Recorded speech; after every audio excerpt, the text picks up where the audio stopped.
the contact that I had, you know, he calls me, I think 3 days after the article came out. He's like, "Oh, hey, yeah, how's it going?" I was like, "Good. Oh, I just wanted to run some things by you. Oh, by the way, I see your article. You're pretty famous now." And I was like, "Oh, I'm not." And I fired back saying, "Not as famous as you guys. I might be in the headlines for other reasons, but yeah, definitely not as popular as you guys." And then he laughed.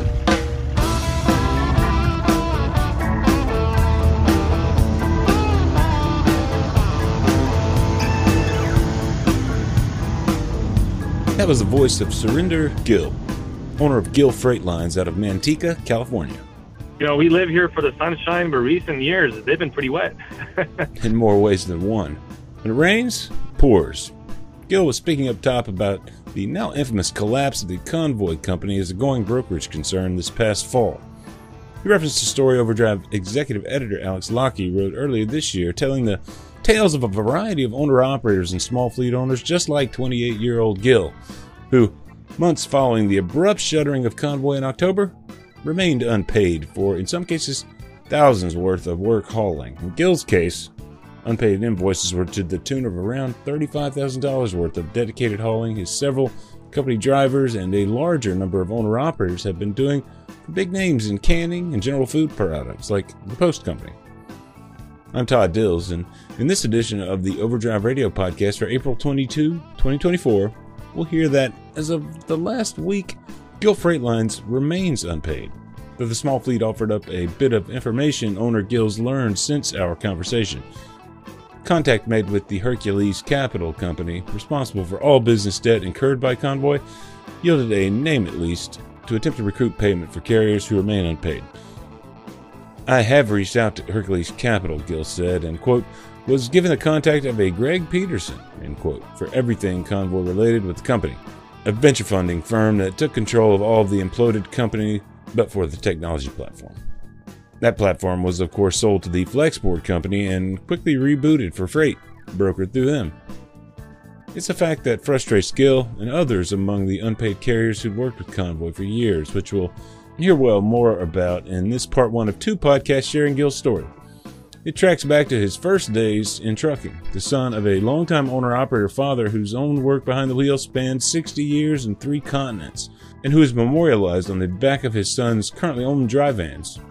After the break, we'll jump right into the elder Gill's history with Gill Freightlines owner Surinder Gill. So keep tuned. Prepping for spring? Time to reach for Howes. Clean, protect, and lubricate your diesel engine with Howes Diesel Defender. It'll provide superior cleaning, maximum lubrication, and a guaranteed increase in fuel economy. For all your other spring projects, reach for Howes Multi-Purpose Lubricator and Penetrating Oil. With over 1,001 uses on almost any surface, it's the only can you'll need. Find Howes products at retailers and truck stops nationwide and visit HowesProducts.com for more information. Visit HOWES.HowesProducts.com for much more information about the company. Here's Surinder Gill telling the story of his family's trucking lineage, which traces all the way back to India with his father, Gurmail. He spent about 60 years driving across 3 continents. Started off in India, and he also drove in the Middle East. Okay. And then finally, when we migrated to the States, you know, he finished off his career here in the States. He used to go long haul, did drayage, intermodal. So, you know, after he passed away in 2018, we started to, you know, I was working for somebody as a dispatcher, and I wanted to do something to honor my father. And me and him had a old school relationship. You know, he wouldn't tell me I loved you or, hey, her son, let's go play catch. No, it was always very one-way relationship. You know, he's an old school dad, and like, how do I honor my father and his legacy and whatnot? So we purchased a truck, got a trailer. I was like, all right, I'll just put his photo on the back and say, you know, in loving memory, and then, you know, it's got his photo, so he'll always be on the road in a way. That was the point of that. What was his name? His name was Gurmail, so Gurmail, Gurmail Singh Gill. Did you grow up there in Manteca? We flew into Los Angeles, and we first lived in a city called Fresno. most of our family was from Fresno, and we lived there for several years, and then ever since, we just started moving on up due to work. And Manteca, we've been here since 2015. I've never driven, actually. I don't have a CDL. Oh, you don't drive. Okay. So I started after high school. I graduated in 2013, and a month later, I started working as a dispatcher. Gotcha. At a place where my dad used to drive. So I worked there up until his death in 2018, and after that, I started doing my own, dispatching, booking freight, buying our own trucks, and so my own operation started in 2018. But I've officially been dispatching since 2013, so 11 years. I know how to drive. I mean, now, I don't know where you're going to record and play this, but, if I need to get a truck from point A to point B, I can do it. I never took that next step and got a CDL. I have a sports car. I have a heavy foot sometimes, so I know the fines are heavier with a Class A than a Class C. When I dispatched, it was a big terminal, and in the evenings, me and my other dispatcher, we would go out into the yard and practice backing up trailers. All right, we'll create a space for us and back in there and pull out and drive around the yard. So we got a hang of shifting, backing up. Right. And, that was an intermodal company, so the rail yard was very close. So we would sometimes go to the rail yard to take a trailer out, take one in, and nobody cared. As long as they knew you by face, you get to know these people. They don't ask for much. But I never did anything on the roadways. That'd be a little crazy on my end. Yeah. I wouldn't risk my insurance. They wouldn't cover me. It wasn't long after the founding of Gill's small fleet, Gill Freightlines, that he tried out and really liked the Convoy brokerage's app for booking freight. He was such a fan of it, in fact, that much of his small fleet's business became centered around moving freight through Convoy. Eventually, a series of dedicated lanes that were fundamentally routine, stable business, as he tells in what follows here. He notes, too, among his primary contacts, there were high-level members of the team who tested out new versions of the app with Gill, soliciting his feedback on potential changes. The guy used to call me when Convoy wanted to unveil a new design for their app. So I think they had a group of carriers that they would call and get their inputs. Hey, if we do this, how does this look? Or if we do it like this, how does that look? Or should we do this or not that? What's your feedback? So I felt honored when Convoy was operational and they would, ask us these things, because it made me feel more a part of their program. Sure. But ever since the bankruptcy issue and the lack of communication and, him saying, well, I had no idea. I'm like, you're the CEO's brother. You guys want to talk about this at family dinners? So it's like, ever since after that, it's always left a bad taste with me, because I lost not only money, but it's like, the people that worked with me, we lost our accounts. Basically, our whole business model was built off of their platform. And I guess it goes back to, the age-old saying of don't put all your eggs into one basket. It just seems like it's like the Titanic, I'm sure when the folks saw it in England, they're like, damn, one guy did say it, right, in that movie, this ship is so magnificent or beautiful that even God can't sink it. So that's how Convoy's business started to look like. Like their platform was unstoppable, the amount of work they were getting, their equipment, their power-only programs. That's what we were doing for them, power-only. And it's like it was just too big to quit. I would say too legit to quit, right? That's the thing. We had no ideas about these, bankruptcy issues or finances, and like, and now you sit back and think like, wow, man, we should have seen the signs. Yeah, it sounded like when you were talking to Alex, from what he wrote, that there were some that you did hear rumblings and or witness some things that made you think twice toward the end there. Right before their collapse, they were renting trailers from, Premier Lease, Extra Lease, McKinney, pretty much all the big, equipment providers. Mm-hmm. And we would get taxed by Convoy sometimes. We didn't think much of it, right? We're just thinking, all right, maybe they're buying their own trailers now, which they were. But they would tell us, hey, could you guys go drop this specific trailer off at, so-and-so's terminal, because we want to send it back for repairs. But when we would go to the facility, for example, Extra Lease, they would tell my drivers, you guys do know that Convoy is going into bankruptcy, right? They're going to go bankrupt because they're terminating their contract with us way too soon. We thought it was because they're buying their own trailers, so they don't have need for this. So we listened to them, and we would just shrug it off because I would ask my point of contact, and he would say, "Oh, no, we're just, we're bulking up on our own inventory now.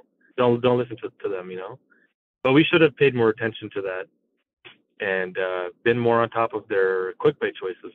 Even that was a big thing too. They went from giving people free quick pay in 2 or 3 days to pushing out their payment terms to 30 days, and then charging to give quick pays. Still, even then, we're like, oh, maybe it's, they're being affected by the economy because it is pretty bad with trucking.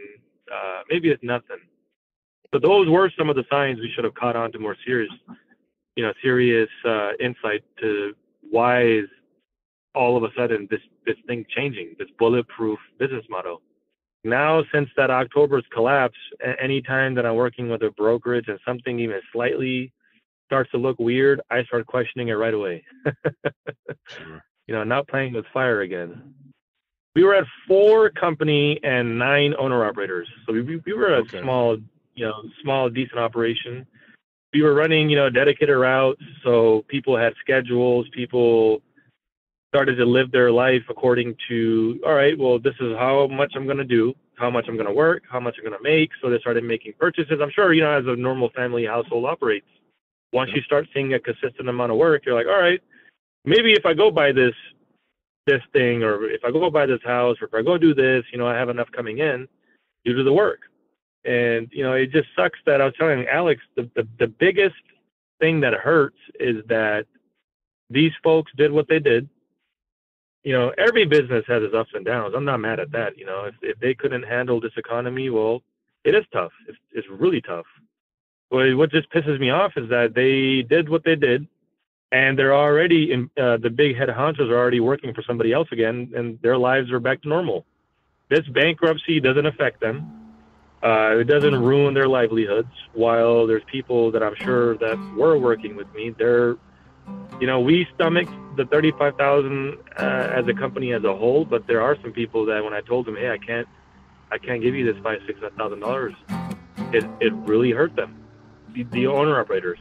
I don't know how they fared. I don't know how they stomached it, but I do know they don't work with me anymore, and they probably badmouthed my name to the local community here. Hey, Gill Freightlines, oh yeah, they juked money, or they did this. It's like we suffered the real consequence. Meanwhile, former Convoy CEO Dan Lewis is no longer the CEO of a partly venture-funded, now out-of-business freight platform, but is nonetheless a technical advisor with Flexport, now operating the Convoy platform. Gill went on to note, the FMCSA or the DOT up in Washington D.C., they need to make stricter guidelines for brokers now. This whole sham of $75,000 bond, yeah, that needs to go. They need to go tell these people, when you're valued at $3 billion like Convoy was, hey, you need to up that bond to $1 million. Now that you've hit this plateau, we know if you're worth $3 billion, you have a lot of carriers working for you, have a lot of contracts. There's a lot of financials involved, right? We need to safeguard the motor carriers. It just feels like, and it's not just Convoy who bellied up. There's Elite Transit that bellied up. There's a lot of other brokerages that shuttered, small or big. But it just seems like that $75,000 bond, surety bond, I don't know when it was specifically introduced, but they need to revisit that. Gill wasn't directly involved in trucking when the bond was boosted from a mere required $10,000 for brokerages to get authority on up to $75,000. That happened not all that long ago, in fact, with the legislation enabling it passing in 2012. MAP 21 highway bill, some of you may remember. Implementation of the increased bond requirements followed not long thereafter. Gill believes the required bond amount might better be tied to a company's actual revenues or even its valuation. Regular readers will recall reports of the Convoy brokerage's market valuation in the billions of dollars just prior to its implosion last fall. The day after it finally happened, the load board's cleaned out. The day after we finally found out they're not in operation, I filed a claim, but We got a letter from their, from their insurance saying, hey, we've given this money to the federal court, and now that court will decide who gets what and how much. Yeah. So, it's like once you hit a certain thing, it's like a carrier, right? If a motor carrier has 100 trucks, like these big corporations, they go self-insured because they're not going to pay an insurance company. An insurance company is not going to insure them, so they're self-insured. Anything happens, they got to foot the bill, right? Why do these mega brokers, and I'm talking people even like C.H. Robinson, they seem bulletproof, but they have a $75,000 bond, right? Right. Yep. So what's to say that C.H. Robinson, one of the biggest brokerages in the world, if they belly up, they're only liable for $75,000? What the hell? That's not fair to the customers who, like IKEA. Now that I'm seeing the rumblings in your guys's, the articles you're pushing out, IKEA's got in trouble, from the carriers, and it's not fair because they probably gave the money to Convoy. I don't think they gave the money to Convoy. I think they've given the money now to the court, and they're saying, you guys figure out who to pay because we don't have a contract with all these carriers, but they're all coming after us for the money. And so here it is. That's at least nice of them, right? They didn't hang on to the funds. So it's a sign of goodwill. It's awesome. Yep. I wish more of the shippers, because I reached out to the shippers too, but I wish more of them were like IKEA. And we found no success. I've been able to find not a single dime. Really? And all the avenues seemed closed. We were running dedicated contracts for a shipper called R-Dog, tomato paste, canned peaches from Nevada to California. They distributed the empty cans for the canned food. Gotcha. So they, you ever heard of Del Monte? So they supply Del Monte their empty aluminum cans, or those containers. I have all the bill of ladings. That's where a chunk of our money's lost.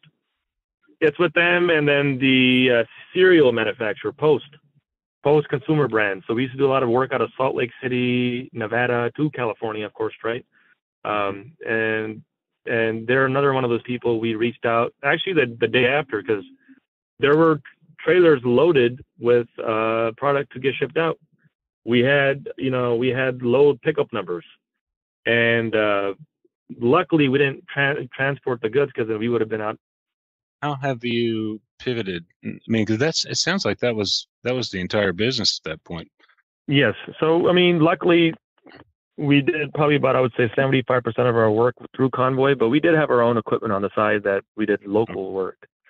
So majority of these accounts, that were dedicated was built through Convoy's network of power-only trailers, right? Because they could provide, and they purchased a lot of equipment. Right. So it worked out for us. I didn't have to foot the bill, of extra lease, thousands of equipment. So after this happened, we had to downsize. Immediately, the folks working with us that did not have enough equipment, or didn't have enough funds to buy equipment to continue working, they went other, avenues where they could get equipment or however they needed to fare. We just had to start buying equipment. So on top of the $35,000 that they owed us, we now have to start spending some money to buy equipment and build our infrastructure. You're talking trailers mostly there? Yes, trailers and business.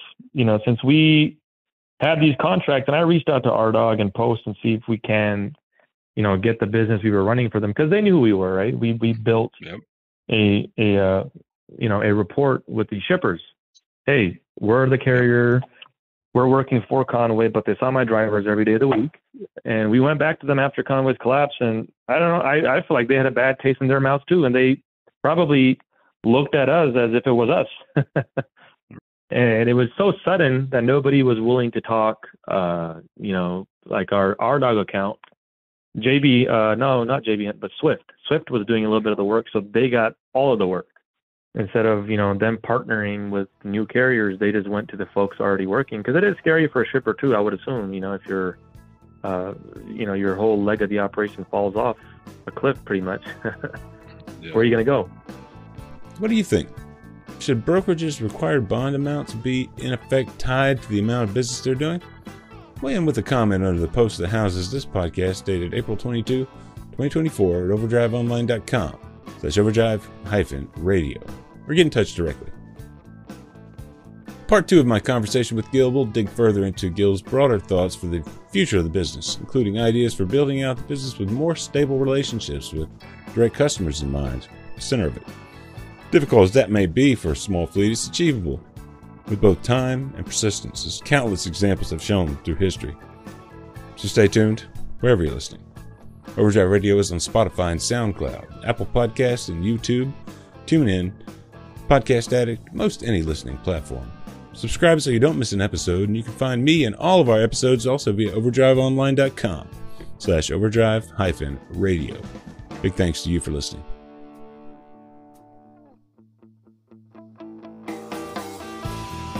Overdrive Radio is a production of Overdrive, the voice of the American trucker. It's edited and produced by me, Todd Dills, with the acoustic guitar under the support of trucker-songwriter Long Haul Paul Marhofer. The theme is Legend of the Snake Man by Marhofer, featuring the guitar work of Travis, the Snake Man himself, Whammick, Terry Tusox, which is on bass, keys by Tishabingo, Jim Whitehead, and on drums, Andrew Marshall. The podcast is backed up further by Overdrive's own news editor Matt Cole, executive editor Alex Lockie, and video editors Lawson Rudisell and Andrew Brook. See you next time.